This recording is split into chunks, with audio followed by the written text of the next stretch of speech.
Достар, сәлем, есімім Бауыр Әділханұлы. Мен Tanway компаниясының основателімін және бүгін кешке сіздермен кездесетін профориентация сабағының жүргізушімін. Tanway компаниясы Астана хабта тіркелген, біздің бас кеңсеміз Астана қаласында орналасқан.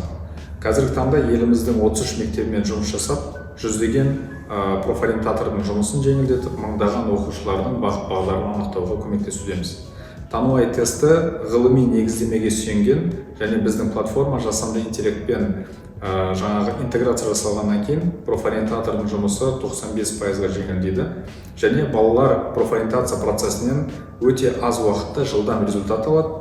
Профориентаторларымыз жұмысына автоматизация жасалғандықтан олардың жұмысы жаңағыдай 95%-ға жеңілдеп, олар өздерінің табысымен бірге өзінің мансаптық жолын қалыптастыра алады. Егер де сіз өзіңізді екі бағытта дамытамын десеңіз, сіз бізбен серіктес бола аласыз. Біріншісі, сіз өзіңіздің мансаптық жолыңызды қалыптастыруға, яғни тұлғалық даму арқылы балаларға көмектесем десеңіз, бұл бірінші қасиет.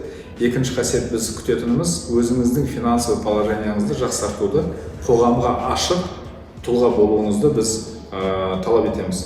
Жалпы бұл екі бағытта сіз дамимын десеңіз, немесе уже қалыптасқан тұлға болсаңыз, міндетті түрде бүгінгі кешкі вебинарға қатысаңыз, вебинарда толық ақпарат берілетін болады, даже артығымен ақпарат берілетін болады. Главное, ол жерде сізге біздің серіктестіктің шарттары түсіндірілетін болады. Ол жерде мемлекеттік негіздемедегі сертификат алудан бастап, жасанды интеллект бар платформада кабинет алу, тану тестін дисконтный бағада алып балаларға сату арқылы табыс табу, өздеріңіздің консультативный табыстарыңызды табу, яғни маркетинг бүкіл инструменттермен бірге барлық методология және технология сіздерге берілетін болады.